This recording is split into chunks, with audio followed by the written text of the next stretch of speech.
ஏய், நீ நாயா மாடா? கீரை திங்கிற, கத்திரிக்காய் திங்கிற, தக்காளி திங்கிற.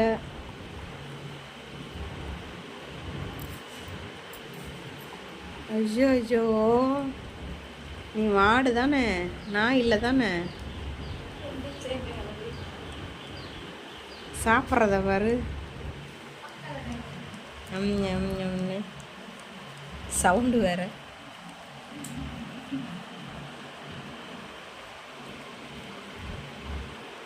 கீரை சாப்பிட்றேன். டேய், மாடு தாண்டா சாப்பிடும், நாய் சாப்பிட்டு நான் பார்த்ததே இல்லைடா. நல்லா ருசிச்சு சாப்பிட்ற வேற. சரி சரி சரி சரி, சாப்பிடு சாப்பிடு. சரி சரி சரி சரி. என்ன சரி சரி, வீடியோ எடுக்கல.